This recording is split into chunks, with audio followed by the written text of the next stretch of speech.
Bonjour à tous, je vous retrouve aujourd'hui pour cette super vidéo sur Stop, j'arrête de prendre en compte le jugement des autres. Et oui, cette thématique, elle me tient à cœur. C'est pour cette raison que je vais vous partager ici quelques ressources. À tout de suite.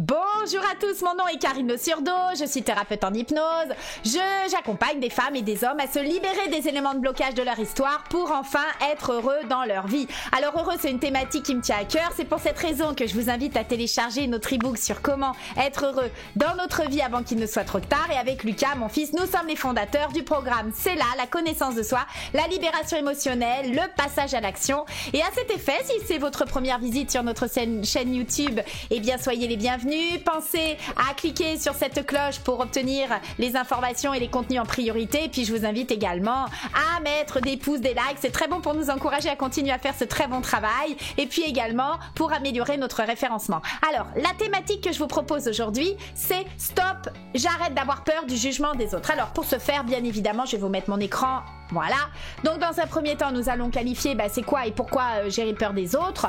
Bien sûr, les causes et les conséquences qui font que ce regard des autres peut être pesant pour moi. Et surtout, ce qui va nous intéresser, ce sont les solutions. Alors, je reviens immédiatement sur de quoi il s'agit finalement de ce regard des autres et pourquoi j'ai tout intérêt à le stopper. Alors, je vais mettre en grand écran, hop là, voilà. Le regard des autres et la peur du regard des autres, c'est finalement notre capacité à projeter sur l'autre ce qu'il pourrait se dire et ou penser de nous. Donc c'est une projection tout simplement que nous faisons. Ce n'est pas la réalité, mais c'est notre perception et donc notre réalité. Ce n'est pas la réalité, c'est la carte du monde que nous avons. Et donc, de cette perception, nous avons bien sûr des causes qui sont en lien avec ce que nous pensons, ce que nous percevons. Eh bien, c'est en lien avec des causes de peur. Ces peurs, c'est la peur de ne pas être aimé, la peur d'être jugé et la peur d'être rejeté. Alors si je reprends chacun de ces trois thèmes, la peur de ne pas être aimé, c'est en lien avec la blessure d'abandon. Donc les personnes qui ont déjà vécu de l'abandon dans leur histoire sont plus propices à avoir ce jugement des autres qui les pèse un petit peu plus. La peur d'être jugé aussi, c'est le fait d'avoir la sanction qui peut tomber. Clac, on va nous juger, on va nous sanctionner. Et la peur d'être rejeté, ça donne le syndrome de la victimisation. C'est pour ça que ce sont des personnes qui vont avoir tendance à être plutôt en retrait plutôt que de se mettre en avant. Alors les conséquences de tout ça, bien évidemment, ça fait baisser notre estime. Ça fait également que nous recherchons à plaire et à être conforme. Notre confiance va en être ébranlée et ça va piétiner nos valeurs. Alors la solution de tout ça, elle arrive, elle va se composer en 3 temps.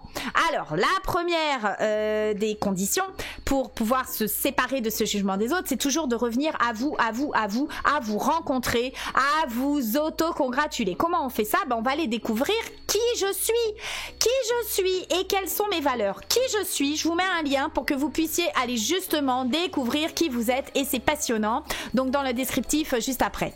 Pareil, vous devez clarifier vos valeurs. Les valeurs, c'est ce qui fait sens en moi. Combien de fois je vous le dis dans mes vidéos, c'est ce qui me permet de me mettre dans le mouvement et c'est très intéressant. Les valeurs, pareil, vous avez un lien pour pouvoir y accéder. Les valeurs, et quand j'ai des peurs, ça me dit quoi? Ça me dit une peur, c'est une émotion qui fait que je dois aller clarifier, c'est pas clair. Donc bien évidemment, quand on a peur, c'est déjà qu'on sait pas qui on est et on sait pas qu'est-ce qui fait sens en nous. Et du coup, on est enclin à l'extérieur et on prend tous les jugements des uns et des autres pour se faire une pseudo-opinion de qui nous sommes, alors qu'en fait, tout est à l'intérieur. Nous n'avons pas besoin de l'extérieur pour savoir qui nous sommes et quelles sont nos valeurs, quel est le sens de notre vie. C'est quelque chose de vibratoire qui se fait à l'intérieur. Donc maintenant que vous êtes revenu à vous, eh bien on va voir le deuxième travail à faire pour se libérer de ce jugement des autres, c'est le lâcher prise. Le lâcher prise, qu'est-ce que c'est? Eh bien ça va être d'accepter d'être en apprentissage. Effectivement, messieurs, dames, vous êtes venus vivre une incarnation. Rappelez-vous, je le dis toujours, la carne dans la viande. Et cette incarnation, l'apprentissage fait que avant d'être sage, on apprend. Et l'apprentissage, apprendre, c'est expérimenter. On a la connaissance, on a l'expérience. Et dans cette expérience, il y a des choses qu'on fait parfois très bien et parfois aussi qui sont à améliorer. Eh bien, ok. Donc, surtout, sachez être imparfait. Vous êtes venus pour vivre cela. Et ça, c'est la bonne nouvelle. Parce que ceux qui pensent que c'est toujours parfait, vous êtes venus vivre cette imperfection. Donc, autant l'accepter tout de suite. Et puis, Pour lâcher prise, savoir où la prise est branchée, vous avez besoin de travailler votre estime, c'est-à-dire allez vers l'amour total de votre être en lâchant les éléments de blocage. Et si pour vous tout seul c'est trop complexe, vous avez plein de moyens, plein d'outils, plein de collègues, vous avez des liens que je peux vous mettre aussi pour libérer cette histoire et vous êtes les bienvenus. Et le troisième point qui va faire que vous allez enfin arrêter, stopper ce jugement des autres, ça va être effectivement de pouvoir faire preuve de votre discernement. Qu'est-ce que c'est faire preuve de discernement? C'est de mettre la bonne distance. Plus vous allez être détaché, distancé de la circonstance et de l'événement, et plus vous allez être dans votre mieux-être pour revenir en pleine conscience ce qui est juste et bon pour vous. Je m'explique. Mettre la bonne distance va vous permettre de créer ce court-circuit neuronal qui va vous empêcher d'avoir le hamster qui court en boucle dans votre tête.